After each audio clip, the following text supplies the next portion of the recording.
Now it is time to actually understand what you're about to see. We're getting close to the unveiling, and we want to make sure you know the history of the design and what you are about to see when this beautiful cover is lifted off. So now you've already heard a lot about him, but please now come to the stage, Dr. Carl Robson.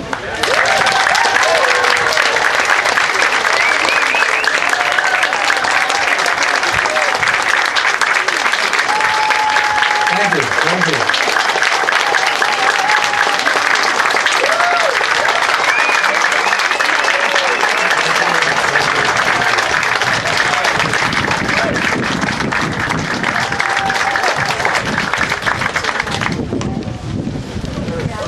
Well, you should know it was actually Scott who put in the first application for us to have a cultural garden.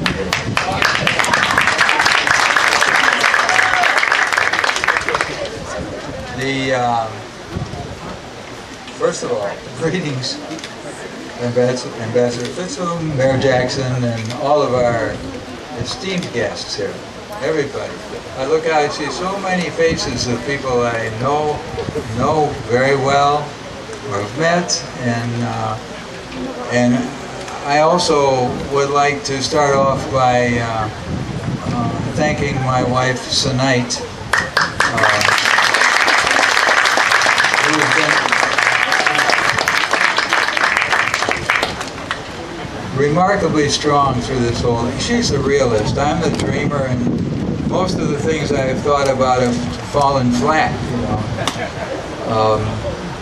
And she understands why, because she's a very practical person. She sees, well, what can you do? What can you really do? And I'm looking off in the clouds somewhere, and I miss the whole thing.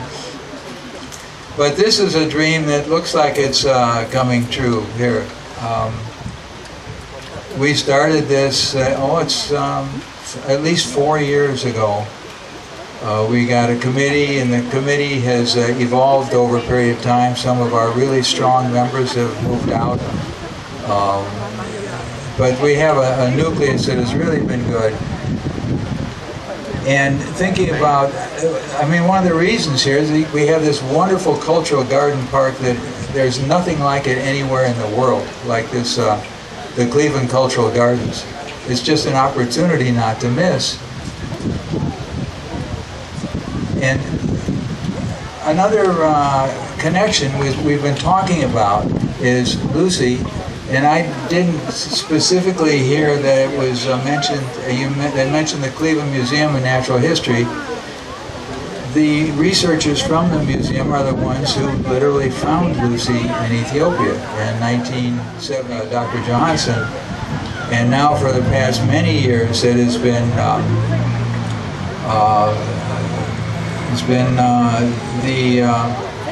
Johannes Haile Selassie, who's just been a remarkable researcher. And he has made findings above and beyond what you could ever imagine, you know, much deeper and more important even than Lucy herself.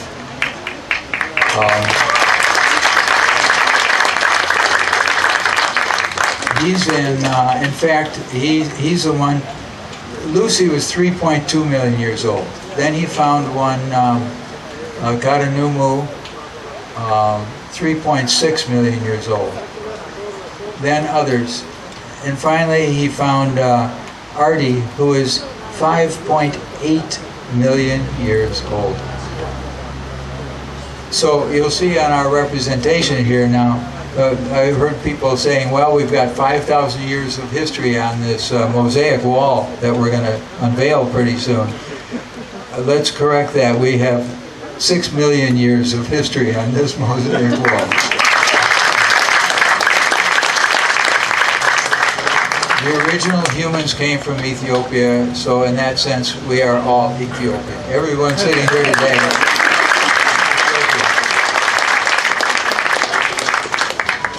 Johannes is out of town. He's doing research in Addis, as he always does this time of year.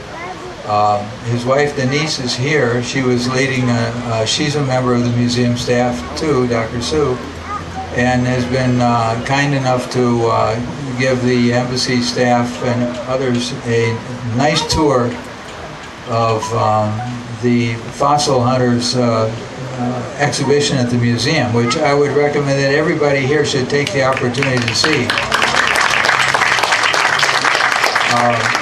Johannes will be back in town in September, and sometime September he will be giving a talk about his work. Well, the concept, we had the Cultural Garden Foundation approved our country for, I say our country, remember I'm Ethiopian too.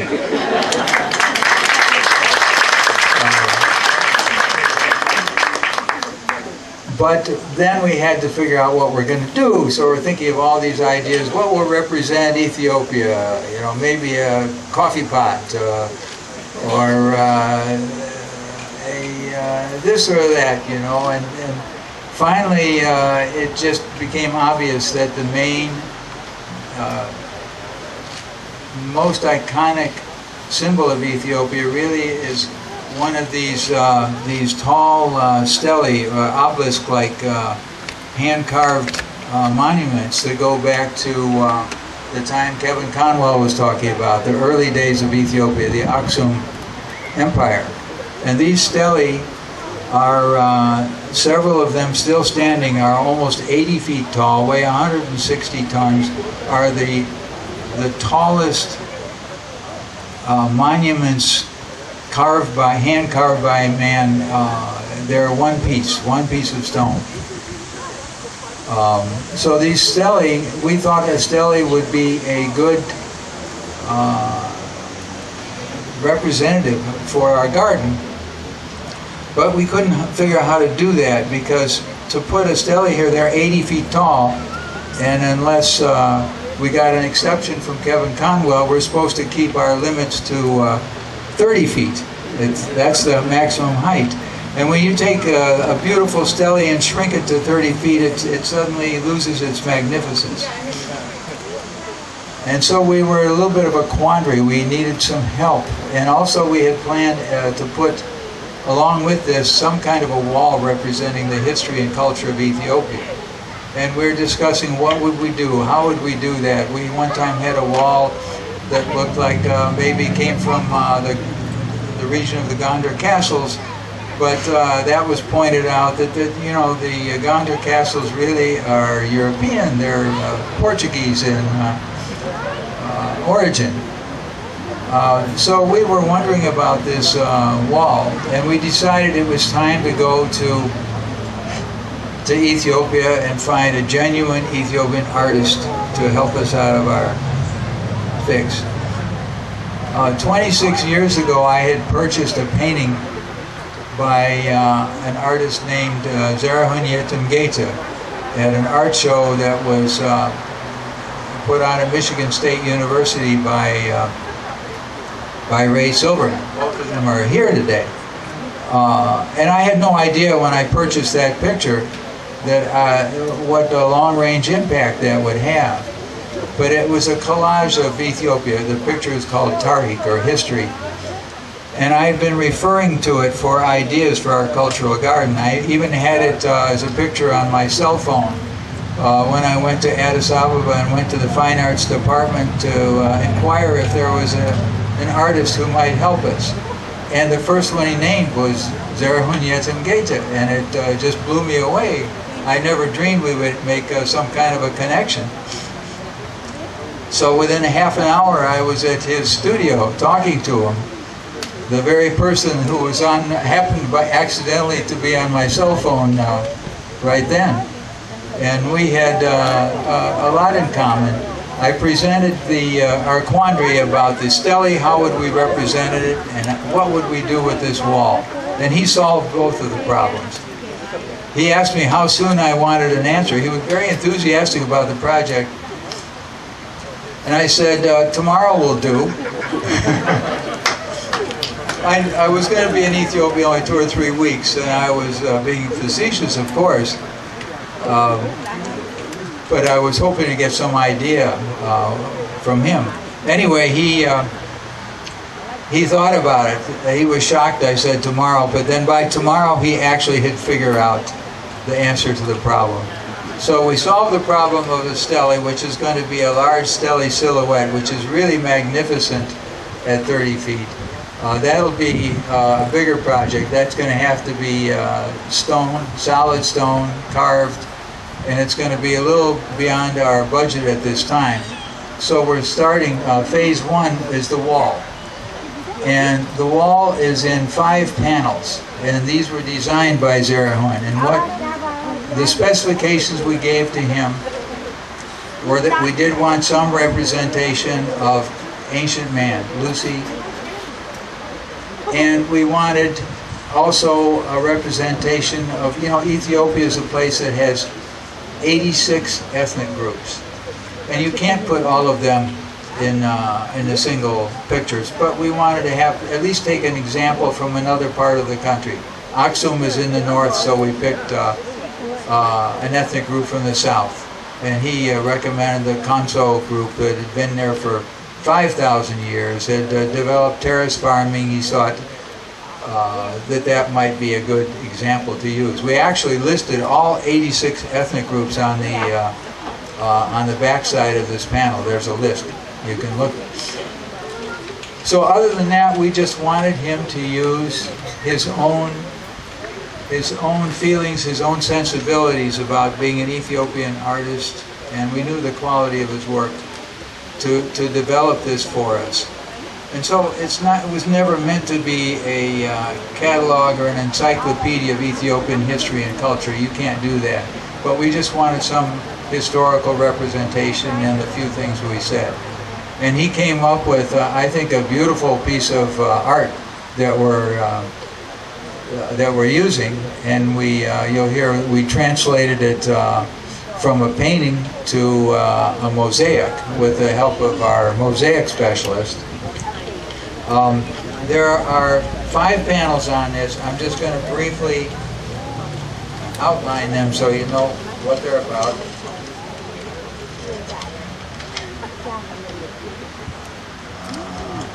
Yeah.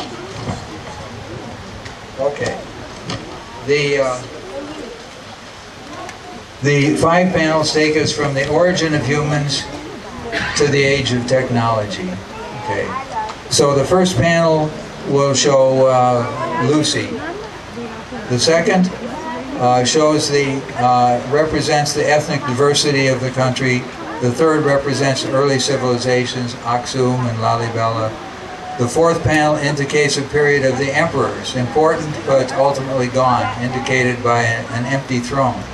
And the fifth panel, the last panel, shows the present era of globalization and technology, showing the eye of Tibet, or wisdom, and also a plea to keep knocking on the door of the visual arts.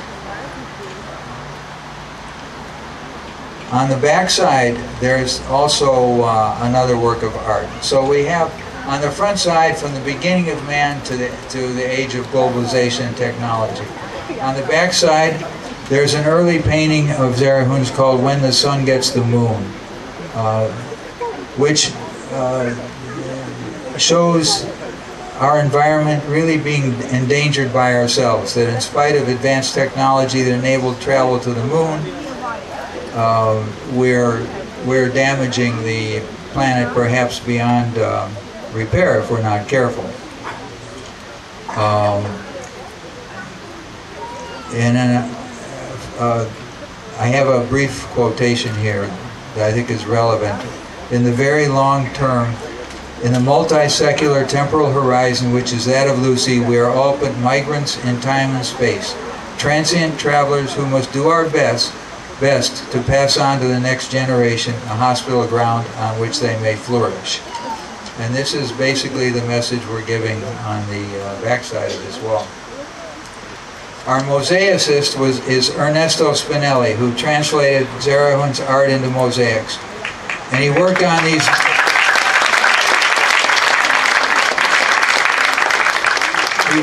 these mosaics in his garage all winter, and then outdoors through the rainy season. Many of you have seen him toiling away here the past several months. Ernesto's an Italian Ethiopian, born in Ethiopia, and he helped his father, commissioned by Emperor Haile Selassie, in the construction of the famous church of Kolubi.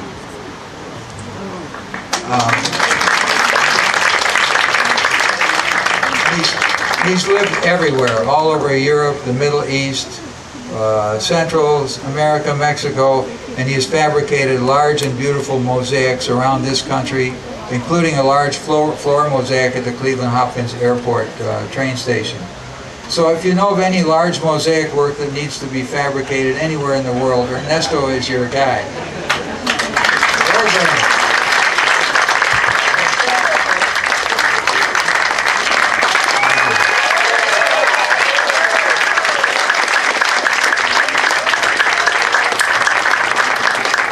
I contacted Dr. Ray Silverman, professor of art history, who was the one who first brought our artist Zerahun Yetimgay to the United States when I purchased that painting a long time ago.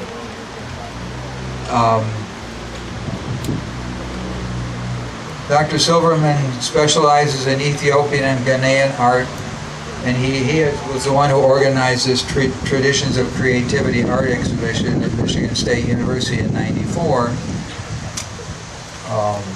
And now at the University of Michigan, with monographs on contemporary painting in Orthodox Church in Ethiopia and essays in Museum as Process Translating Local and Global Knowledge in Africa. He was pleased to come today to introduce and discuss the style of his old friend, our artist, Professor Zerahun Yetimgay. Ray?